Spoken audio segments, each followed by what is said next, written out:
सुखदेव जी बता रहे हैं राजा परीक्षित, तुलसीदास बाबा ने लिखा है, एक बार दशरथ मन माही और भई अगिलाने मेरे सुत नाही। सोच रहे हैं महाराज दशरथ, हमारे घर में तीन तीन रानियां हैं, फिर भी हमारे घर में कोई संतान नहीं है। गुरु वशिष्ठ जी के पास पहुंच गए और बोले, हे गुरुदेव, मैंने ये सुना है कि जो प्राणी अपने जीवन में एक बच्चे की प्राप्ति नहीं कर पाता वो नरक का गामी होता है। वशिष्ठ जी ने महाराज दशरथ को समझाया और ये कहा, याद करो कुछ पुरानी। कौन सी? एक बार तुम्हारा भांजा श्रवण कुमार ये अपने माता पिता उद्धालक मुनि चंद्रकला को तीर्थ कराने गया। दोनों को जब प्यास लगी तो चंद्रकला ने श्रवण से कही, लाला हमें पानी पिला दो। श्रवण कुमार ने अपने माता पिता को एक धर्मशाला में बिठा दिया और ये कहा कि मां, जब तक हम जल लेकर ना आए तब तक तुम यहां से जाना मत। बोले ठीक है। अब श्रवण कुमार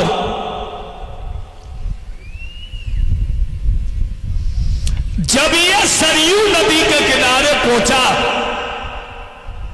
सरयू नदी में इसने तोबी को डुबाया है और जब तोबी को डुबाया, अयोध्या नरेश महाराज दशरथ शिकार खेलने को गए। उन्होंने देखा कोई मेरा पानी पी रहा है, धनुष में बाण चलाया और बाण जब मारा है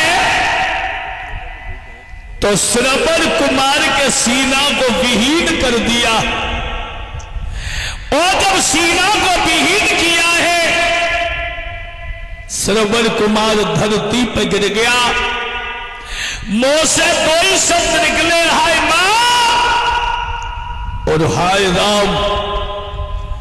दशरथ ने देखा है, सोचने लगे हमसे कोई अनर्थ हो गया।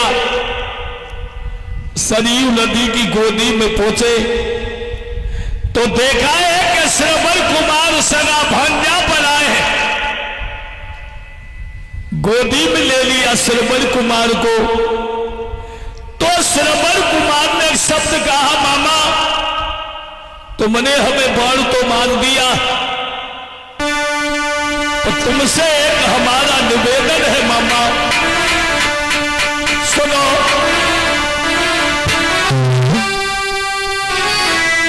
मामा कि मेरे माता पिता को मामा चंदोनी पिलाइयो, चले जाओ हमारी मैया बबला दो धर्मशाला में प्यासे थे।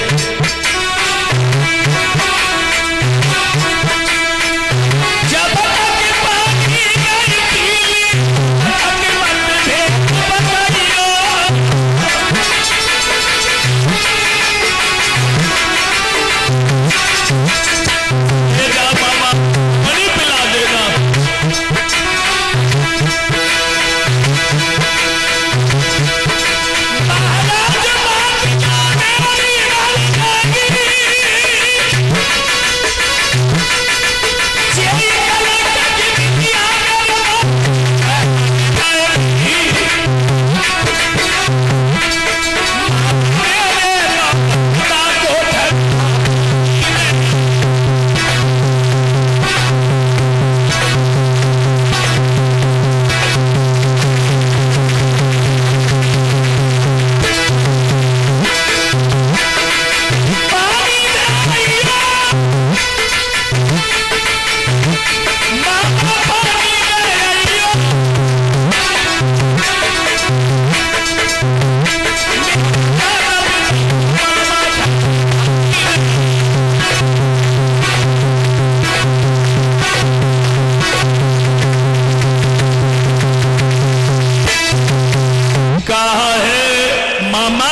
तुमने हमारे बाण तो मार दिया, मगर आपसे निवेदन है, चले जाओ मेरे मैया बबला को पानी पिला देना। और एक बात का ध्यान रखना, जब तक वो दोनों पानी ना पी ले तब तक अपने मुंह से कोई शब्द मत उच्चारना। इधर काफी देर हो गई,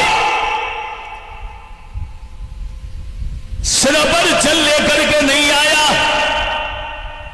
तो उद्धालक मुनि बोले चंद्रकला अभी तक हमारा लाला जल लेकर के नहीं आया और तुमने एक पल भी उसे नहीं ठहरने दिया। आज हमें मालूम पड़ रहा है कि हमारा कन्हैया हमसे नाराज हो गया। चंद्रकला बोली लाला आता ही होगा। तब तक दशरथ तोबी को लेकर के आए और जैसे ही अपने बहन बहनोई को देखा, आंखों से आंसू की धारा बहने लगी है। दशरथ हिलकी लेकर के बोले बहन चंद्रकला से, ओरी बहन अरे पानी पी ले, ओ महीना तेरो लला मिलन को चाहिए, जल पी अब तेरा कन्हैया तुझे मिलने का है।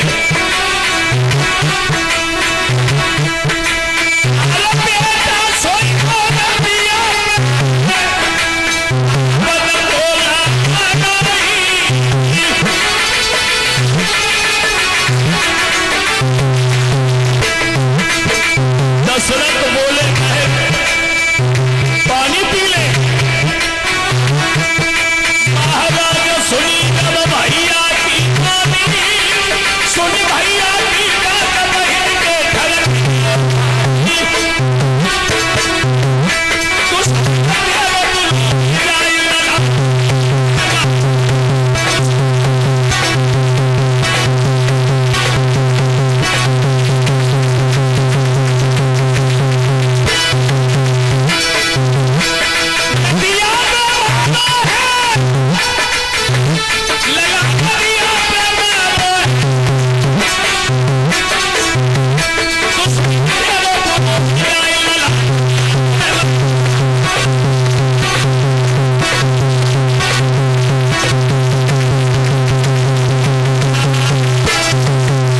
चंद्रकला समझ गई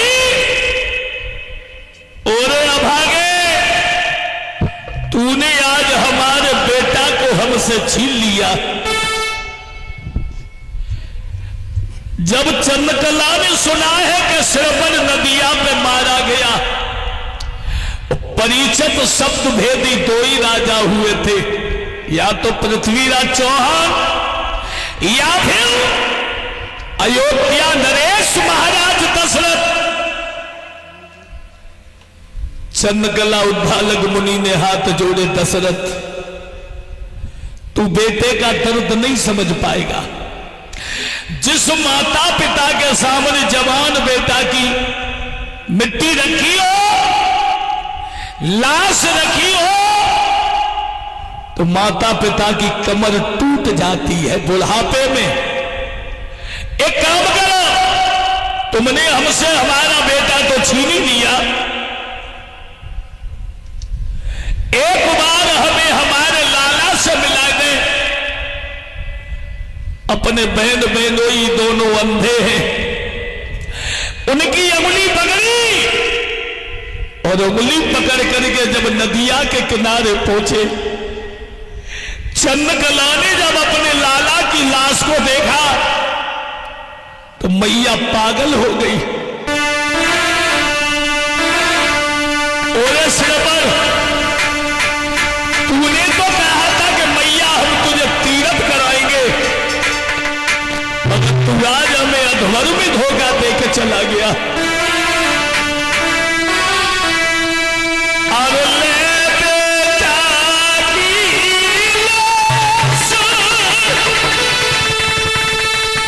मां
चंद्रकला जब रोई है,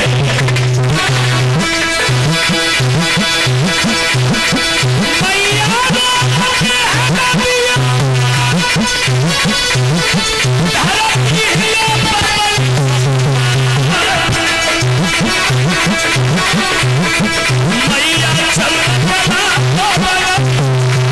और पंछी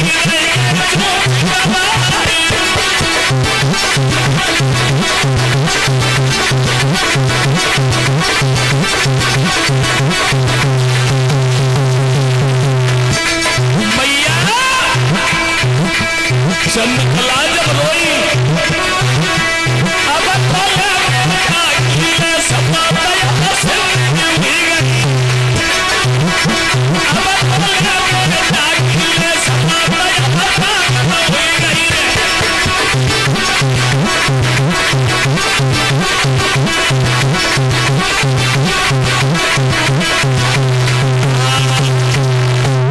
चंद्रकला और उद्धालक मुनि दोनों पागल से हो गए।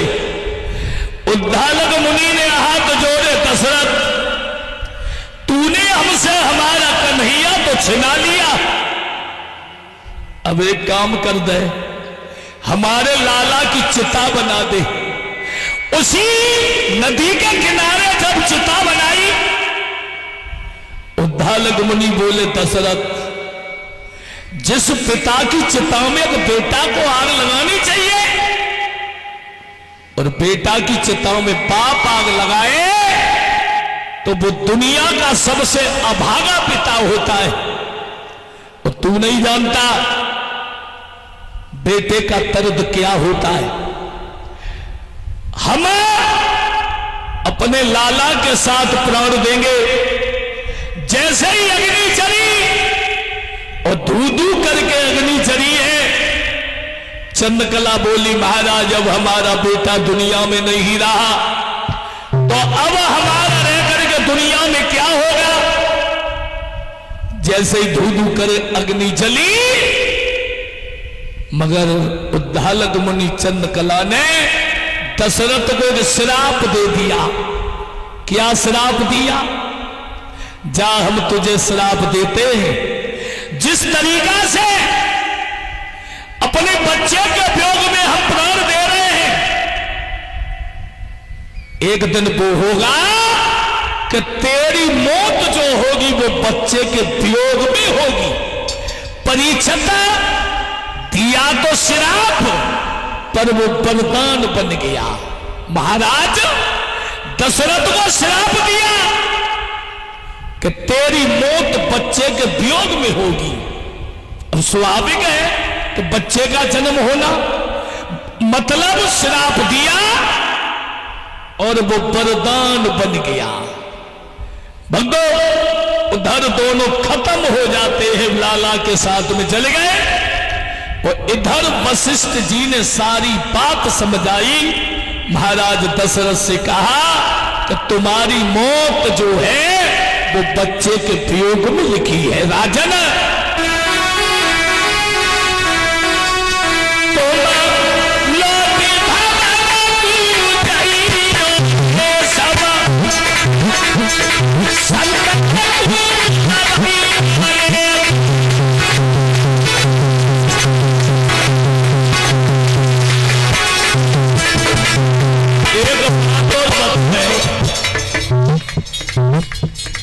कहानी वो हो जाती है, कहा है अपने आंगन में संतों को बुलवाओ, संतों को बुला करके यज्ञ कराओ, कोई ना कोई लाला अवश्य जन्म लेगा। और वैसे तो ना जाने किस रूप में नारायण मिल जाए।